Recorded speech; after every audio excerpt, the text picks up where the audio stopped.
है ना कि नियत से तो भगवान प्रसन्न होते हैं और दिखावे से दुनिया। आप किसको प्रसन्न करना चाहते हो? एक छोटी सी स्टोरी मैं आपको सुनाने जा रही हूँ।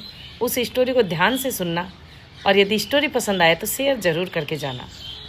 कि एक व्यक्ति बाजार में गया कुछ फल लेने के लिए।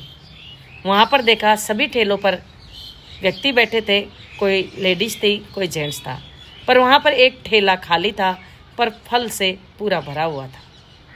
वहाँ पर जाकर देखा, वहाँ पर एक बोर्ड लगा हुआ था और लिखा हुआ था कि साहब मेरी माँ बीमार है, आपको जो लेना है वहाँ एक चार्ट बना हुआ है यहाँ पर, उसमें देखकर आप उस हिसाब से तोल कर ले जाओ और पैसे बोरी के नीचे रख जाओ। ये देखकर वो व्यक्ति आश्चर्यचकित रह गया कि इस ज़माने में कैसे भरोसा कर लिया। उसने 1 किलो एप्पल लिए और चार्ट में पैसे देखकर उसने बोरी के नीचे रख दिया। फिर वो घर पर आ गया, पर वो बातें उसको परेशान कर रही थी, वो चीज़ें उसको परेशान कर रही थी कि कैसे हो सकता है ये। उसने खाना खाया और टहलने के लिए वो फिर से निकल पड़ा वही सब्जी मंडी में कि अब तो सब लोग दुकानें बंद कर रहे होंगे, तो शायद वो भी अपना ठेला लेकर जा रहा होगा। तभी वो सब्जी मंडी पहुंचा और हकीकत में वो अपना ठेला लेकर जा रहा था। तभी उसने पूछा कि भाई साहब रुको 1 मिनट। तभी उस व्यक्ति ने कहा कि साहब मैं जल्दी में हूँ और बताओ क्या बात है, कि प्लीज़ 5 मिनट का समय लूँगा। और उसने कहा ठीक है बताओ आप।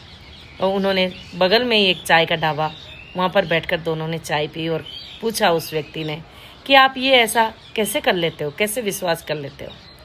तभी उस व्यक्ति ने कहा कि देखो मेरी माँ बीमार रहती है, मेरे पत्नी पहले एक्सपायर हो गए और बच्चे मेरे हैं नहीं, बस माँ और बेटे हम 2 ही हैं। मेरी माँ बहुत ज़्यादा बीमार रहती है, उसको टाइम पे खाना, टाइम पे दवा, उसको नहलाना धुलाना, उठाना, पेशाब कराना, सारा सब कुछ मुझे ही करना पड़ता है। तो मैं यदि ठेले पर बैठूँगा तो मैं कैसे माँ को संभालूँगा, और यदि मैं माँ को ही संभालूँगा तो फिर मेरा घर का खर्चा कैसे चलेगा। तो ऐसे मैं कर रहा हूँ क्योंकि एक दिन मैंने भगवान के सामने हाथ जोड़कर रिक्वेस्ट की थी कि भगवान अब क्या करूँ। तभी मुझे अपने आप ही सोचने को मजबूर कर दिया भगवान ने कि बस अपनी किस्मत पर भरोसा करो। और उस दिन से मैंने यही काम किया। और उसके बाद देखा तो जैसे कोई डॉक्टर आया तो दवाई रख गया। एक छोटी सी बच्ची आई, वो एक दिन हलवा बनाकर रख कर गई कि दादी माँ को खिलाना। तो मेरा गुजारा चल रहा है, बस भरोसा है और ये सब चल रहा है। वो व्यक्ति ये सुनकर दंग रह गया कि इस ज़माने में भी आज ये सब चल रहा है, ईमानदारी है मतलब। तो लोग भगवान पर विश्वास करो, अपनी किस्मत पर विश्वास करो। सभी के साथ गलत नहीं होता, सभी लोग गलत नहीं होते, बहुत लोग ईमानदार भी होते हैं। स्टोरी कैसी लगी? अच्छी लगी हो तो शेयर ज़रूर करके जाना।